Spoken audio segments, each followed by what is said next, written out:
ką, gautas dar vienas laivelis remontui. Žmogus nusipirko naują ir tiesiog pardavėjas, ką, neteikia garantijos. Ir pasižiūrim, kokia jo problema. Nu, vat variklis sukasi taip, atgal viskas okei, bet į priekį nesisuka. Ardome, žiūrim ir keičiam praktiškai visą pagrindinę plokštę. Jau iškart galiu nuspėti bėdą.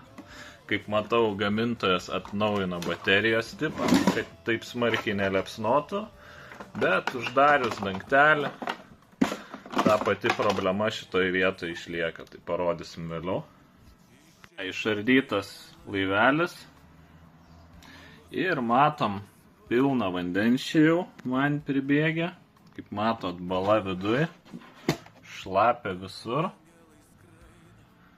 Naujas laivelis naudotas vieną sykį ir iš karto neveikiantis. Tai va tokia va šitų laivelių kokybė ir pardavėjų sąžinė, aišku.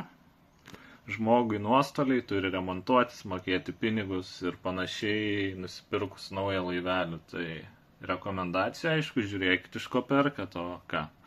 Matau ir pakeistas mechanizmas, padarytas dar prasčiau, solenoidų atidarimo.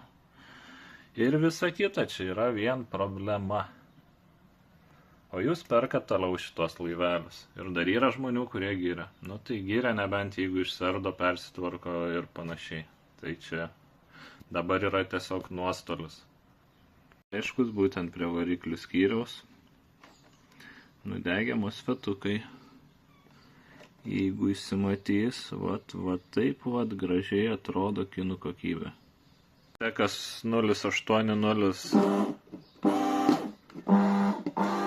veikia, dirba, sutvarkytas. Šiaip pikta dėl tokių pardavėjų, ypač žmonių, kurie pasitiki tokiais pardavėjais ir tie pardavėjai tiesiog netaiko naujam laiveliui, netgi tik nusipirktam garantijos, kas yra visiškai nenormalu. Bet ką padarysit, mokykitės iš kitų žmonių klaidų, venkit tokių pardavėjų, nelegalų ar tų, kurie netaiko garantijos ir panašiai. Čia jau rekomendacija, nebent norit susimokėti antrą sykį. Toliau apie patį laivelį, kadangi pirmą kartą krapščiau V080 atnaujintą versiją, nes buvo senoji ir čia šiek tiek viskas pakeista. Tai matot, baterija geresnė, nors čia vis tiek likęs tarpas.